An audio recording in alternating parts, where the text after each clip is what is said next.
madlang people? Mabuhay! Hello, madlang people, mabuhay!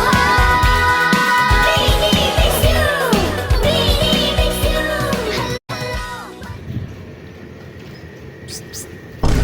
Gusto niyo bang matuto? Aha!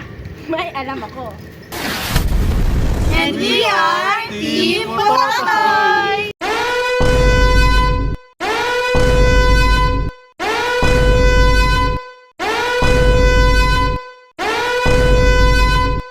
Salary computation and payslip printing system using C++.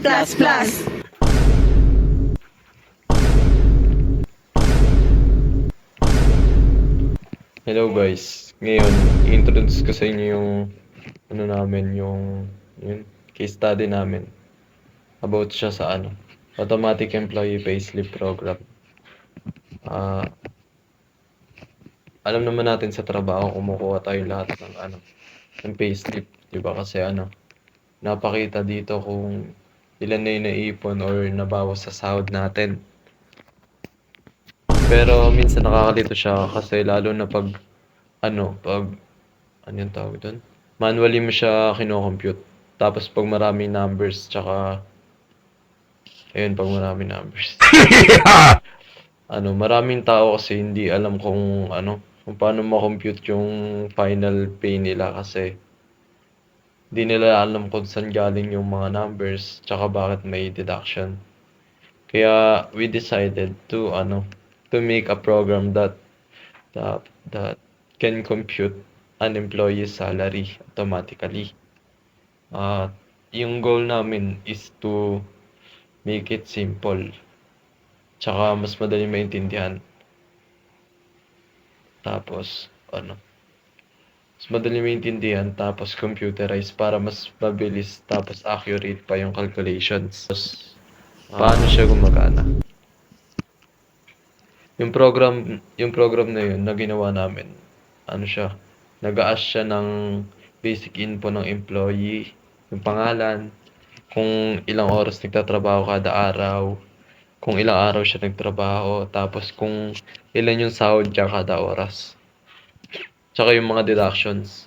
Tapos kina-calculate yung yung gross pay. Tapos isasubtract yun sa deduction para makita yung net pay or yung pinaka-final na sahod niya. Tapos pagkatapos mag-ask nun, nagpiprint din yun ng summary ng lahat ng details. Tapos mas madali na yun makikita ng employee. Tapos gumamit kami ng mga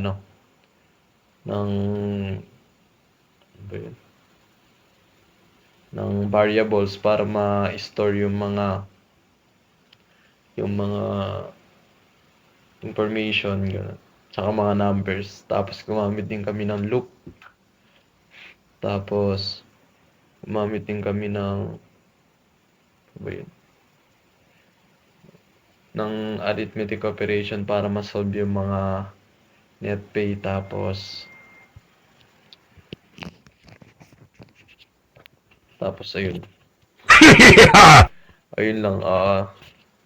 Yung habang ginagawa namin yung program na to, natutunan namin in-apply namin yung mga natutunan namin sa lesson na CC101 para mas ma-enhance yung knowledge namin tsaka skill about them. Next na may tuturo, isasabihin ko sa inyo kung paano gumagana yung program namin. Yung sunod-sunod. Another one. After interviewing a local carinderia, we gathered information about their daily operations and the challenges they face when it comes to employee payment and record keeping. Based on the interview, here are the main needs and problems we identified. 1. Manual recording of work hours. The carinderia currently uses handwritten notes to track the attendance and work hours of their helpers. This makes the records prone to errors, getting lost, or being miscalculated. 2. Difficulty in computing salary. The owner shared that computing the weekly or monthly salary takes time because everything is done manually. They still need to check the handwritten notes, multiply hours, subtract deductions, and compute the final pay. Sometimes, mistakes happen, which leads to confusion. Sasabihin ko sa inyo kung paano gumagana yung program from start hanggang end. Pag-start ng program, ini-include muna natin yung IO stream tsaka CSTD lib. Yung IO stream para magamit natin yung C-in tsaka C-out. Tapos yung CSTD lib naman para magamit natin yung exit success. Tapos gumamit rin tayo ng using namespace is std para mas mabilis na natin masulat yung code. Tapos yung sa main function naman, nag-declare muna tayo ng variables. Yung employee n para sa pangalan ng employee, tapos yung HPD para sa hours work per day, tapos yung DW yung days work, tapos yung RPH naman rate per hour, tapos yung DD para sa deductions, tapos yung gross naman para sa gross pay, tapos yung NP para sa net pay, tapos yung choice para malaman kung gusto pa ba ng user mag-enter ng ibang employee. Tapos yung sunod naman nun, papasok tayo sa do while loop. Ibig sabihin lang nun, isang beses lang niya i-execute yung code sa loob. Tapos, hindi pala. Tama na pala. Isang beses niya lang i-execute yung code sa loob. Yung una dun, pinapakita yung yung header ng payslip para maganda naman tignan. Tapos, hingin niya yung pangalan ng employee gamit yung getline para mabasa ng buo yung pangalan. Kasama yung mga spaces. Tapos pagkatapos, may mga do while loops din para sa hours work per day, days work at rate per hour sa sa bawat isa, kasi chine-check niya kung positive yung number na i-enter, tapos kung negative may lalabas na na invalid number, please yun, enter a positive value, tapos magtatanong ulit hanggang sa tama na yung ilagay ng user. Tapos yung sunod naman,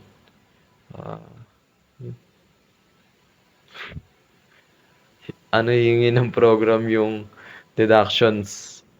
Walang validation dito kasi dito i-enter yung amount na ibabawas sa gross pay. Tapos kapag nakuha na lahat ng input, kino-compute niya yung gross pay gamit yung formula na HPD multiplied by DW multiplied by RPH. Tapos kino-compute yung net pay sa gross minus DD. Pagkatapos papakita sa screen ang payslip. Yung ipapakita sa screen yung payslip details gamit yung cout para makita yung employee name, hours per day, days work, rate per hour, tapos yung gross pay, deductions, tas yung net pay. Lahat yun nakaayos na para maayos tignan yung payslip. Tapos sa dulo naman, tatanungin ng program yung user kung gusto pa ba mag-enter ng isa pang employee. Pag nag-Y o maliit na, pag nag-capital Y or maliit na Y yung user, uulit yung lahat ng steps sa umpisa para maglagay pa ng next employee.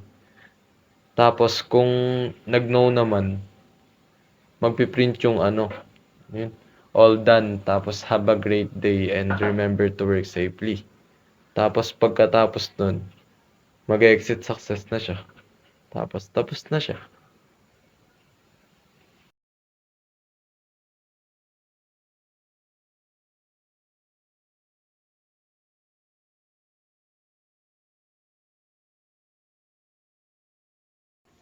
Now, let's talk about the benefits of the clientele or the users of our program.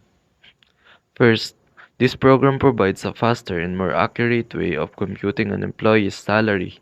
Instead of doing the calculations manually, which can be slow and may lead to mistakes, the program automatically computes the gross pay, deductions, and net pay. This makes it easier for users to understand how their salary is formed.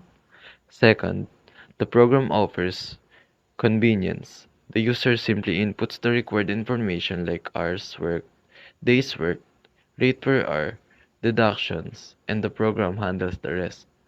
There is no need for calculators or manual computation, making the process simple and efficient. Another benefit is transparency and fairness.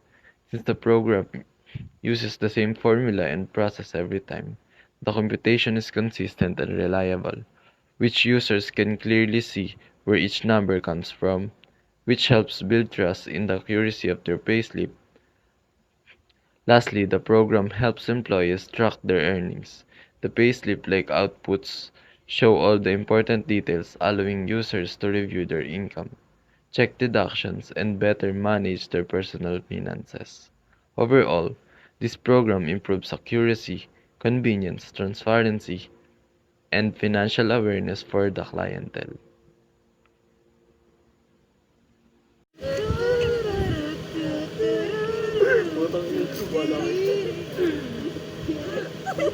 Dadami ako sa inyo.